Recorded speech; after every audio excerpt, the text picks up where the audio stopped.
So here I was, just like any other day, chilling, vibing, watching YouTube, refreshing the page, hoping for something interesting to pop up. And something did catch my eye. It was Stop Listening to Pro Players by ShreddedNerd. I watched it, I enjoyed it, and it was just interesting enough for me to click on his channel to see if I could find any other video worth watching. And lo and behold, I did find into another video that did catch my eye with its title.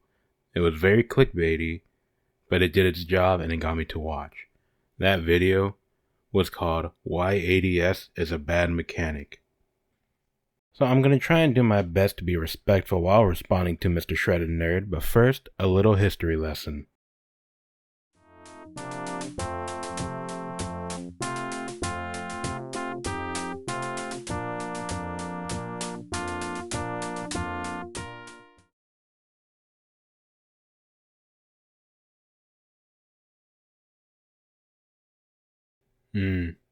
It's a damn shame, because what you're watching is probably the same way how people view Halo. And the gameplay that you're watching is that of Wolfenstein, the first ever first-person shooter in history. And even though it was a PC game, you get to see the influence it had on the following PC games, and even the console ones. But if you notice, you get to see how basic it is. You can only fire one weapon, you can move forward, left, and right.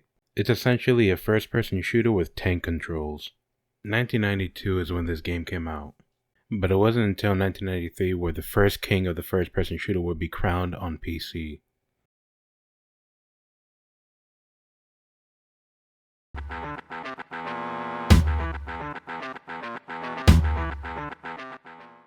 The moment Doom came in, it changed the game for the PC landscape, having both major and minor changes to its gameplay.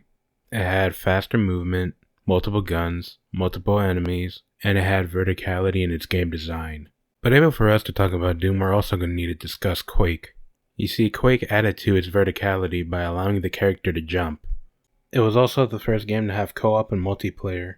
And with both games having such fast-feeling movement, the moment people realized that with certain button inputs and interaction with the level design, it led to the techniques known as bunny hopping, jump strafing, wall running, and rocket boosting. And the moment people realized that within each level there was no checkpoint, so you could just rush from the beginning of a level to the end, you can see how that helps conceive the idea for speedrunning. Quake was the first battle arena shooter, and for the PC this was the trend that it was going in. This ridiculous, fast-paced, arcadey twitch shooter. Why does that sound familiar? However, for consoles it was a completely different story. So by the time the first king of the FPS shooter for consoles showed up, it matched the slower-paced movement of Wolfenstein.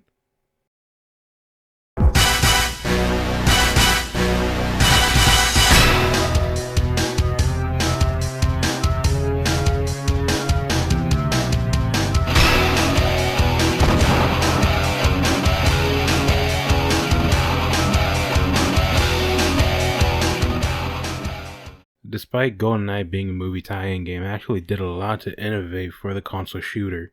It added mission objectives and levels, the ability to dual wield, and a drivable vehicle in the tank. And it has its own multiplayer in the form of split screen, going all the way up to 4 players. However, there was one thing that it did take from Wolfenstein, and that was if you ever wanted to fire your gun, your character would have to come to a complete standstill and wait for your weapon to auto-lock into an enemy. I think the truth is that people tend to forget the gaming landscape of the 90s. The truth is that it was dominated by platformers. And when it came to the console market, it was being run by Nintendo, Sega, Sony, and Atari. And out of those 4 companies, only 2 of them actually had consoles that had shooters. That would be Sony with their PlayStation and Nintendo with the N64. The truth is that looking back through history, I get to notice how much things interest me. Like how in '94 Sony would actually give out its first console, meaning that they were rather new to the console market. And first-person shooters back in the day weren't even close to being as dominant as they were today, and I think most of that really did come down to the console, and more importantly, the limitation of their controller. I mean, come on, look at them.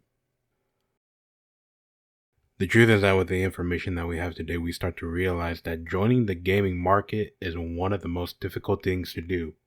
And somehow, being late to the game, Sony managed to do it. And it was because Sony was willing to make a risk, which means you had to be very brave or very stupid.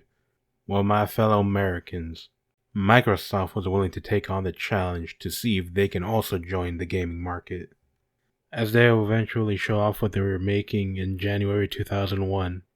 And little did we know, there was one simple reveal: the gaming landscape was going to change.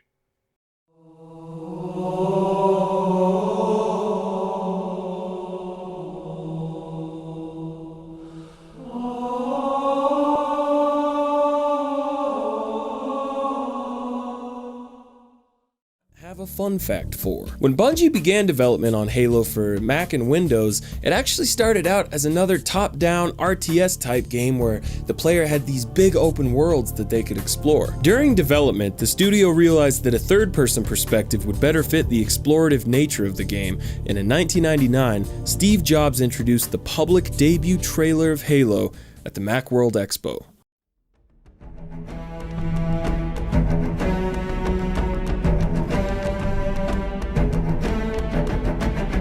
Now, it was around this time that Microsoft was on the hunt for games to launch on their sacred box, and Bill Gates could smell money on them Halo rangs. So they bought Bungie Software, turned them into Bungie Studios, moved them out from Chicago out to Washington, and said, look, Bungie boys, gonna go ahead and need you to put the game on the box, please. Okay, thank you. God bless. At some point, Bungie decided that a first-person perspective better fit the design of Halo, and what's cool is that the move to Washington actually influenced the iconic landscapes of the first Halo. The steep cliffs, mountains, large bodies of water, dead space marines. You know, it all really came together. When Halo launched, Microsoft's advertising squad added the subtitle Combat Evolved, and while a part of me doesn't like it, Halo 1 couldn't have had a more fitting title. To say that Halo was just successful would be a massive understatement, because the moment it hit shelves, it was an instant success. Most of its success boils down to two things. Not only was the Xbox more powerful than the PS2, but it also came with a controller using the twin-stick setup called the Duke. Contrary to belief, Sony was actually the first to come up with the twin-stick setup with their controller, the DualShock, that released in 1997. But the truth is that the games that did use analog support were not first-person shooters. And with the newfound freedom with the analog support, people at Bungie realized that they could mimic the movement of keyboard and mouse on the controller, as the movement would be done with the left stick and the camera control would be done on the right stick. I like that though. So the baby geniuses at Microsoft and Bungie made aiming work on a console, and it felt/feels really, really good. But what about jumping, weapons, grenades, melee, crouching? What about all that stuff? Enter the control scheme/shooter design that nearly every single console shooter still uses. Like, seriously, it's barely changed since 2001, and Halo 1 still does it better than most. Whoa, dude, that's wacky ass. Not only did Halo was essentially the first run-and-gun shooter on the console, especially since your guy would no longer get glued to the ground whenever he wanted to fire his weapon, like in GoldenEye. And for consoles, Halo would bring some innovations that are still present till this day, like the 2-gun carry limit or the regenerating shields. They also added multiple drivable vehicles. The other innovation that they had was the button layout for the controller. Halo also managed to have an open and a linear sandbox design. While it also had a split-screen multiplayer, it changed in the sense that you could connect multiple Xbox together, with the total being 4 Xboxes all the way up to 16 players. So a lot of people would start doing these get-togethers, eventually called LAN parties. And the truth is that the multiplayer itself was a completely different beast. However, I remember the Act-Man eventually interviewing Hardy LaBelle, one of the developers behind the multiplayer, and he eventually said how the multiplayer almost didn't happen. And the truth is that Halo influenced so many games that it truly is difficult to imagine a Halo without multiplayer. The truth is that after looking at the release of Halo, I eventually started to realize Halo had this amazing string of luck behind it. Like how Bungie decided to make it a first-person shooter, and for Microsoft to have enough faith to acquire them to make sure that their game became exclusive for Xbox. And also with a lot of the innovations that Halo had, honestly, a lot of those innovations were just gimmicks. You know, they were practically unpopular/unproven mechanics. I mean, it also helped that the Xbox One was also really cheap, being only $300. And out of 40 games that eventually released with the Xbox One, Halo somehow ended up standing above all of them. Not only did it cement itself as the king of console shooters, but also as one of the pillars in gaming.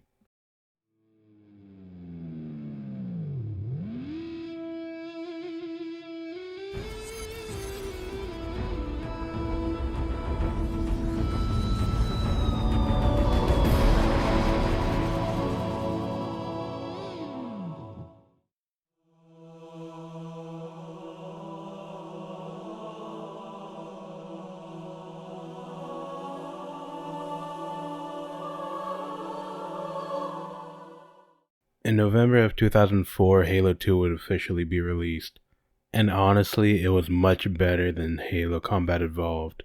And not only did it bring in minor improvements like adding in new guns and cleaning up the gameplay, but it also brought innovations such as a second playable protagonist, character creation, online multiplayer, along with skill-based matchmaking. Halo also gave you the opportunity to choose which game mode you wanted while you were on the menu.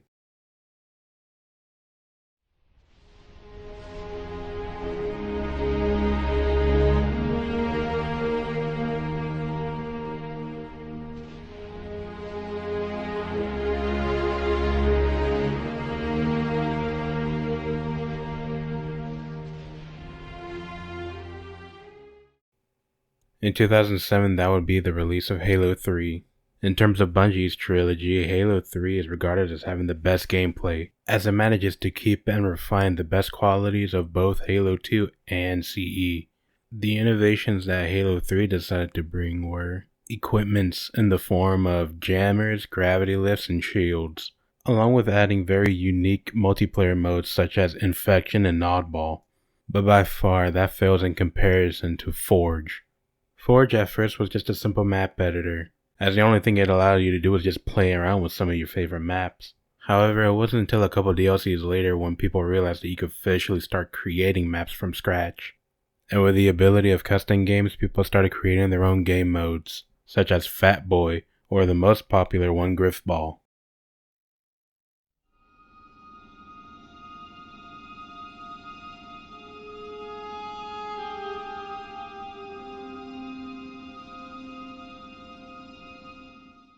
Halo ODST is a very strange game in the Halo franchise, especially since it takes place before 3. And in the time frame of all this going down, you are trying to protect the city of New Mombasa that has fallen down within one day. And in this game, you no longer play as the Master Chief. Instead, you play as an ODST, also known as the Orbital Dropshot Trooper. The only thing that ODST actually innovated in was bringing in the Firefight game mode, which was Halo's attempt at a multi-wave horde mode. Welcome to New Mombasa. Bam! This is Firefight, and we need every able body we can get, even yours. You boys can thank me later. Right now I got selling to do.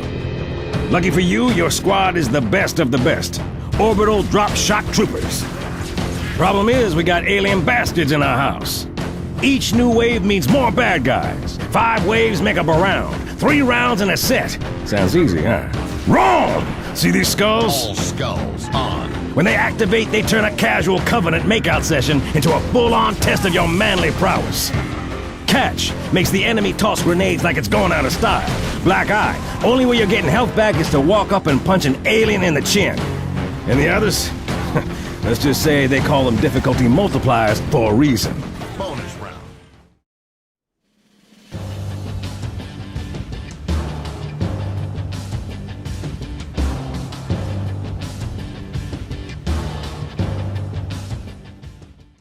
If Halo 2 had the greatest story and Halo 3 had the best gameplay, then Halo Reach was almost a perfect combination of the two.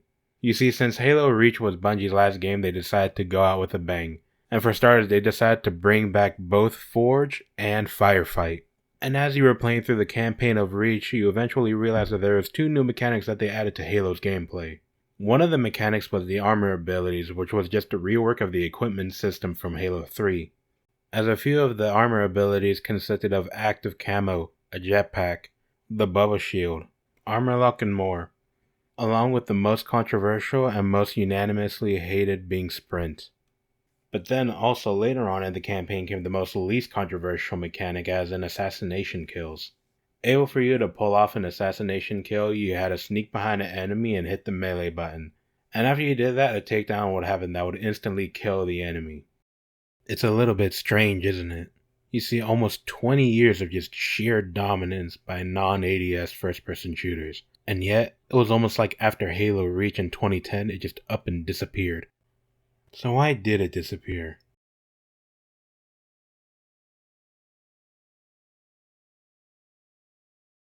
I hate it. It's uncomfortable. So let me but fuck. let me try and dive even deeper to that, because there's this weird thing that nobody really notices, right? So and it applies to all the examples that I've talked about, right? Street Fighter, Call of Duty, World of Warcraft, Dota and League, etc., right? Okay. It doesn't apply to PUBG because PUBG fucked up. But let's take Street Fighter as an example. That shit is what, fucking 92? Yeah, 90, Ancient. 90, I mean, fucking 91, whatever. All right. We're going to make a fucking Street Fighter clone. All right. How many characters we got? 8. Great. We can beat Street Fighter. They got 8. Well, Championship Edition just came out. They have 12 now, actually. Yes. All right. We can beat Street Fighter. We have extra good sprites, and our game moves a little faster. It's going to come out, and it's going to beat... Hyper Fighting came out. It's actually way faster than everything on the market. Our game looks super fucking slow now. Well, that's okay. We're going to make a Fatal Fury whatever, and it's going to come out, and it's going to make Street Fighter... We're going to have more characters. Be just... Okay, well, the new Super Turbo came out, and it has supers, and there's even more characters now, and there's an unlockable character, and he's the fucking shit. He's crazy. And it still costs 50 cents per game, and the crowd is still around this machine. So because they've been around this machine for the last when 10 you're years. chasing the trend, you end up in this thing where the situation is inherently unfair. Every MMO that came out after World of Warcraft, specifically ones that came out after 2006 when Burning Crusade came out, had to deal with the fact that they didn't have as much shit in their game that WoW did. But then you say... Because WoW had an expansion, right? And you go, well, is it better than WoW? Not right now. Does it have as much stuff as WoW? Not right now. Why the fuck would I play that instead of WoW? You always have to... Because you can only make so much game. Because it's got a booming speaker and fatalities and digitized actors and blood. Because it's different. Right? Yep. To be the best, you must learn from the best. So every shooter that came after Halo decided to copy from it. But the truth is, there's only so much you can take before the lawyers get involved. Because innovation avoids plagiarism. And the way that Halo innovated was being a sci-fi space adventure action-packed fantasy. So when the first Call of Duty was ever released in 2003, it was a semi-realistic military shooter that took place in World War II. So of course, with most of its design, it will replicate that realistic aesthetic that they were going for. However, the biggest inclusion that it would have would be the feature that is standardized in most first-person shooters today, ADS.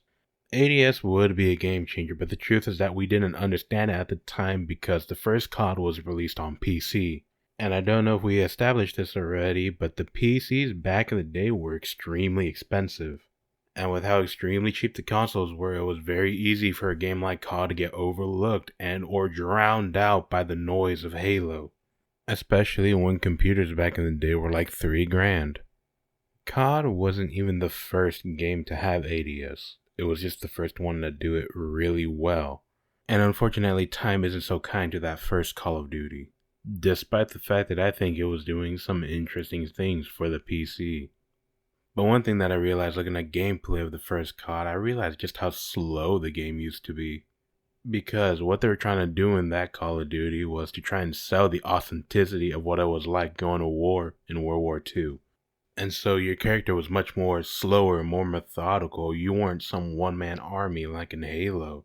Your enemies died in like a couple of hits. And so did your allied NPC partners. However, after watching a couple of retrospectives, they all seem to say the same thing, which is that gameplay feels very dated, and out of the 3 campaigns, there's only one that doesn't seem to hold up as well as the others. However, Call of Duty 2 is when you really start to see the foundation of what COD would eventually become. COD would do one of its biggest changes in terms of not having a standard health system, as they decided to remove the health bar completely for regenerative health instead.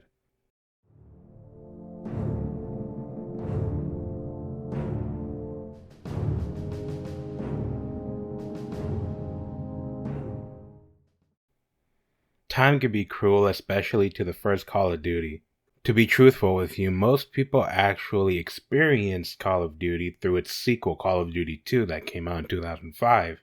And I truthfully believe the only reason why it got such recognition was because it was on the Xbox 360. Watching Call of Duty 2's gameplay is where I realized exactly where the identity of the franchise came from. However, in this point in time, the only thing that Call of Duty truly had at this point was its 3-lane map design and multiplayer.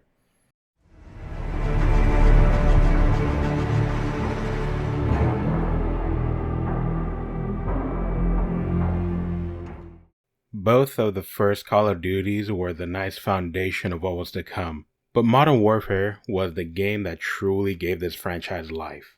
You see, just like the name suggests, you were brought to present day, so no longer were you back in the trenches in World War II with the slow, methodical movement, which means when it came to the gameplay, there was a lot more creative freedom that these teams had. And with this newfound freedom came the idea of adding shit like sprint, kill streaks, gun attachments, character perks, along with this in-game progression system to help you unlock more attachments, more perks, and more weapons.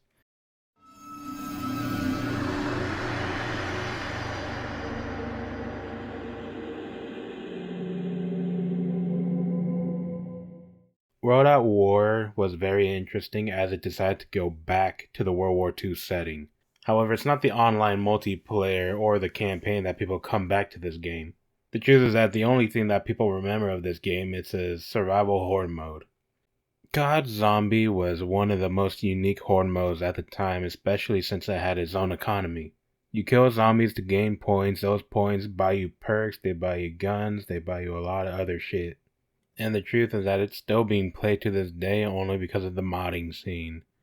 And since the whole point of that game mode is to survive, you can either try to do it by yourself or with friends.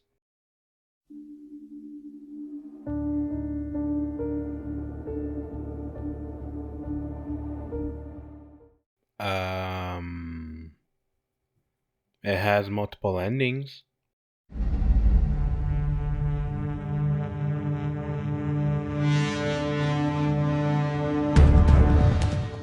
In May 2011, Splash Damage will release their game Brink. Brink was one of the first games to actually try the parkour mechanic along with the online-only multiplayer.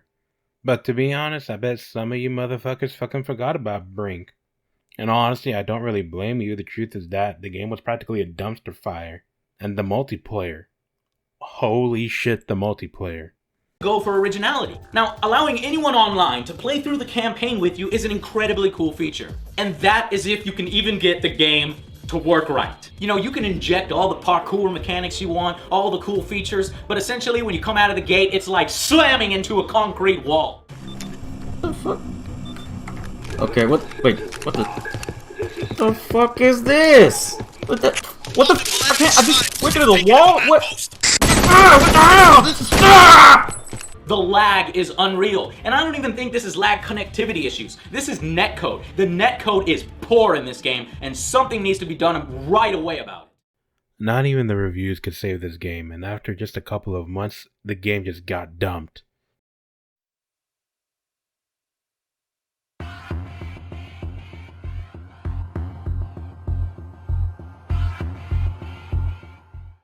In 2014, Respawn would essentially give us the better version of Brink with their first-person shooter Titanfall. Titanfall also had parkour mechanics, but the thing that made it unique was the fact that it had mechs. Not only did the mechs have separate AI, but you didn't even have to ride these mechs to take control of it. That being said, even though Titanfall was technically speaking a much more polished version of Brink, it unfortunately carried the same problems that Brink had. Again, it also had a non-existent story, as its story mode and the multiplayer was online only. But the truth was that the online for Titanfall was just more stable. Don't get me wrong, the game would definitely crash here and then, but it was playable. And being playable is better than being broken. Now I understand how some of you guys are probably going to be a little bit confused as to why there are specific games I decided not to bring up, and or the fact that I'm trying to avoid RPG heavy based first person shooters along with storytelling. It is because the games that I mostly chose specifically focus on the mechanics and the transition from how FPS started. However, during this history lesson, I officially found out the answer to the question that I've tried to ask. How did the non-FPS shooters manage to almost vanquish from the modern scene? My answer? I believe it was much easier to copy the success of Call of Duty than it ever was to try and repeat the same success of Halo. The only reason why I begin to believe that is because of what happened with Halo 4. You see, Microsoft was caught in a dilemma in the sense of Bungie was no longer going to be creating Halo games, so they were left with one of two options: shelve it or keep it alive. Well, as we know, they decided to keep it alive, so that's why they created 343 Industries. So imagine this. You are now given creative freedom to create the next entry to one of the greatest games of all time. So in understanding that this is a monumental task, and knowing that you're going to have all this pressure with all those critical eyes watching you, and to make it even easier on you, you already have previous game to take inspiration from. But instead, what we got was essentially the shitty version of Halo Reach. I do apologize to some of you who think that I'm going on a tangent here, so allow me to get back on track. Able for us to truly see if ADS is a bad mechanic, first we need to break down what ADS actually is. Which means now it's time for us to react to ShreddedNerd's original video. Aim down sights is a bad feature in first-person shooters. It's become fairly ubiquitous now, and I think that's certainly for the worse. Let me explain why. First of all, let us define what aim down sights means. This is also known as scoping, iron sights, or zoom. Basically, it's the feature common in most modern first-person shooter games where your FOV narrows, your weapon is centered on the screen, and you look down the sights of the gun. Typically, the gun will obscure a large part of the screen. Other features of ADS typically include increased accuracy, which consequently results in decreased accuracy when not using ADS. It can also mean decreased recoil and can include reduced bullet spread. It can often trigger a stronger aim assist, like your sights are snapping to a target. It often removes HUD elements and covers a large portion of your view model with the weapon's sights. It often involves a flinch feature, where your aim is knocked slightly off center when damage is received, particularly from an enemy player. The feeling ADS is supposed to provide is pretty obvious. It provides some sense of immersion by adding a realistic element into the game. So after watching this video for like the 5th time, I eventually started to understand what his problem with ADS was. And out of this 19-minute video, it could all be condensed into two things. One, he hates how prominent ADS has become.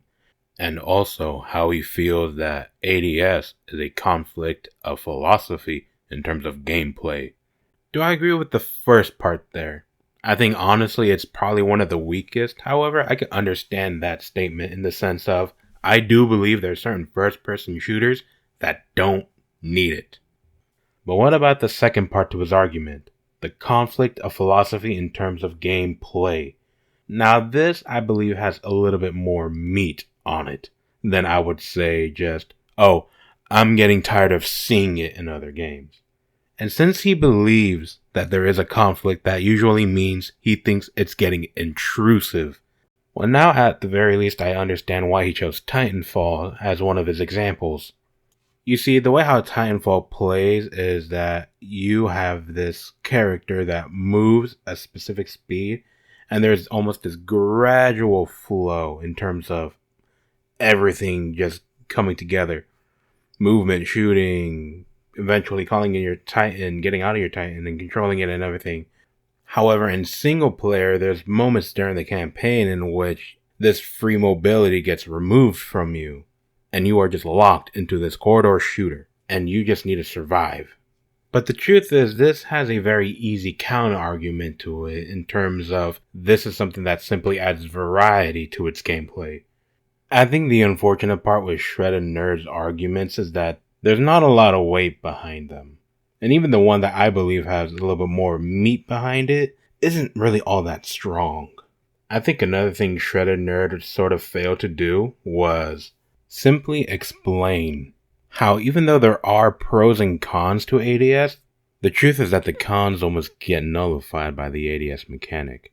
Because the thing that I tend to notice in these ADS heavy first-person shooters is that able for you to use your weapon at peak effectiveness, you are going to have to ADS.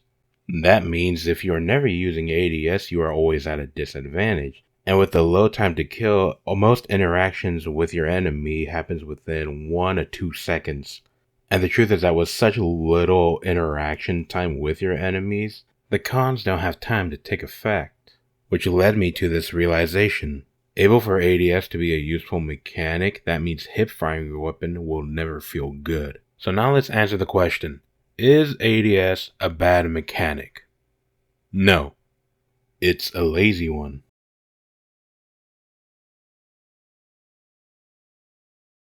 Now, all of this leads me into finally being able to talk about the multiplayer, which, after all, is what this game series was initially meant to be sold on. And okay, look, despite the fact that I personally think that saying it's like X but Y is a pretty lazy way to critique something, I found it to be pretty much impossible to talk about the way this game plays without at least mentioning the recent Call of Duty titles. So if me being a big meanie bobini to Call of Duty again is going to make you do a big sad, then you should probably go ahead and leave now. Also, funny thing about that, the comments on that Call of Duty review I made really confused me, because despite having no recollection of setting them to disabled, about half of them seemed to be anyways. Who knows, maybe YouTube detected the title and managed the comments accordingly. Anywho, the reason this comparison is nigh unavoidable is due to the fact that, from a base level mechanical perspective, the two games are nearly identical on paper, which is strange, given that one of the pieces of paper is covered in elegant calligraphy with some nice embroidery around the edges, while the other is covered in racial epithets and currently on fire. I guess it serves to accentuate my earlier point about just how important execution is, so take notes, you liberal cunts. Now, like I said, the similarities between these two games have been discussed to death, so I'm going to try and keep this short to try and avoid just parroting what everyone else has already said. There's probably an Alpine to be made there, but I'm on my final pass through the script right now, and I honestly just can't be fucked to think of one. To put it as simply as I can, I think the biggest thing Titanfall 2 has over Captain Picard's online diary is the fact that there seems to be a much stronger sense of unity in terms of its design, and let me explain what I mean by that. The sprinting, wall running, sliding, punching, and shooting would all be pretty easy to confuse in a vacuum if you hadn't already played either game. The differentiating factor, and the reason that I think Titanfall 2 is better, is that Respawn uses these base mechanics as a foundation upon which everything else is built. Whereas Infinity Ward seems to have just implemented them, shrugged, and then started smashing shit from the older Call of Duty games together in the hopes that it would all magically fall into place. I'm being hyperbolic, shush. The only reason why I wanted to show you this clip is because of a certain part of the video that caught my eye. Honestly, right here. This clip is probably one of the biggest reasons why I tend to have a problem with ADS first-person shooters. Because in this clip right here, Shammy decides to put Titanfall side by side with Advanced Warfare. And it's hard for me to tell the distinction between the two games. It's only until I look at this frame longer than 5 seconds that I actually understand which game is on what side. But not just that, it's only until I decide to make this video that I actually noticed that in the middle of the screen, he switched one of the panels for each game, and I bet y'all might have missed it too.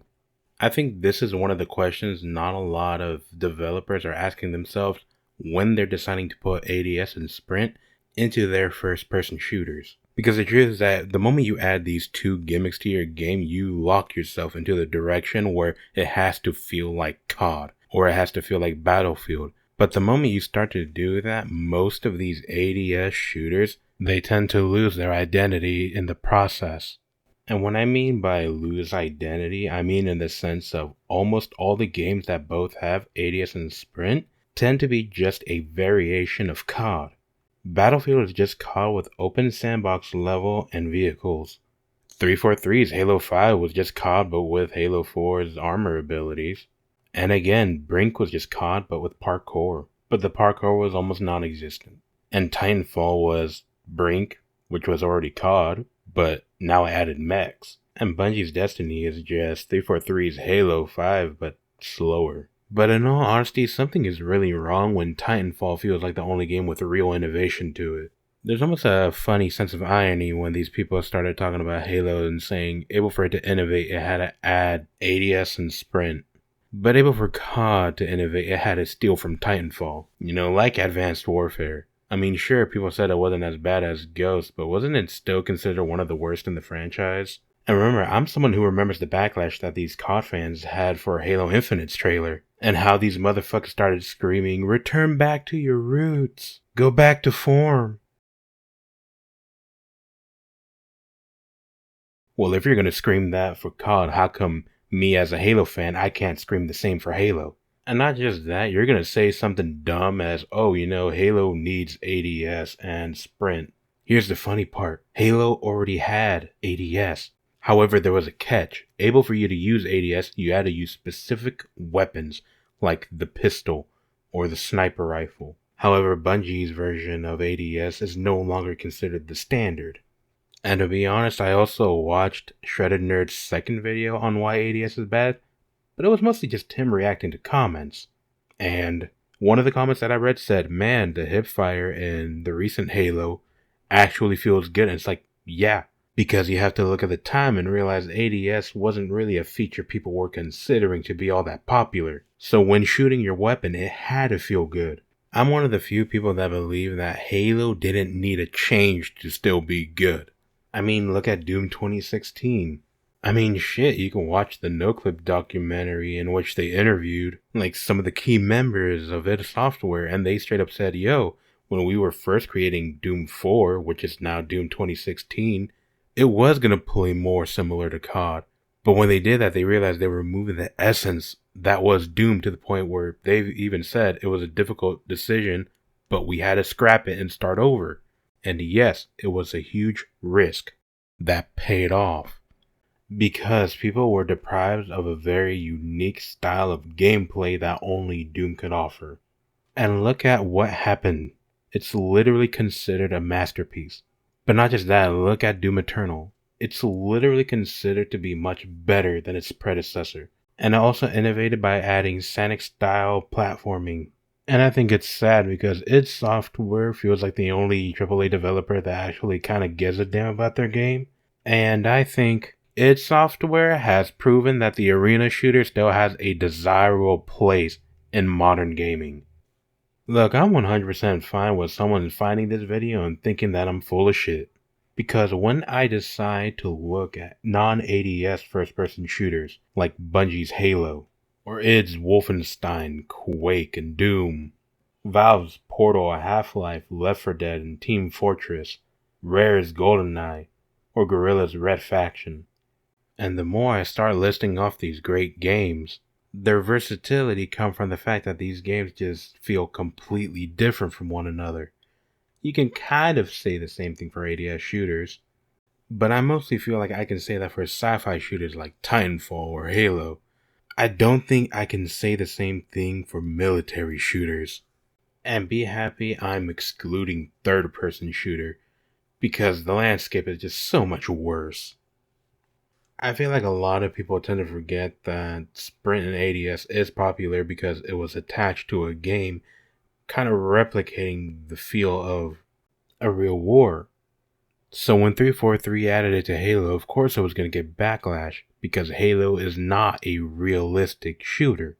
You're literally playing as a 7'2" cyborg, wearing a very specialized armored spacesuit, capable of jumping 10 feet in the air, and the moment he picks up an alien weapon, he just automatically knows how to use it. So let's be real here. 343 using COD's innovation didn't improve Halo's gameplay. You can look at Halo 4, Halo 5, and to a certain extent even Halo Infinite. These games are considered failures only by the fact that instead of 343 going to Halo fans and saying, yo, how can we fix this? How can we make this playable for you? Instead, they went to COD players, and they straight up asked them, what would it take to get you to play Halo? And after getting feedback from him, the feedback essentially translated to, make it COD. Well, let's be real here, it's not like ADS and Sprint were the things that destroyed Halo, it's just that 343 decided to focus on the wrong shit, that it shifted away from the essence of Halo, to the point where they remove certain game modes that I would argue are essential to the gameplay of Halo. I don't think it was a good idea to add innovations from another franchise only for you to get rid of your franchise's innovations. The problem is that 343 at this very moment does not understand the basic fundamentals of what makes Halo not only just a great game, but a fun one. So I think I'm going to end this video with this story. I come from a very poor family, meaning most of my consoles and video games were hand-me-downs. And out of the pile of hand-me-down games that we were given, there were 3 shooters. And out of all of those hand-me-down games, Halo 2 was the best one by far. And the truth was that Halo was just a really easy game to learn. It was also a game that my family played religiously. I didn't play a COD game until 2010.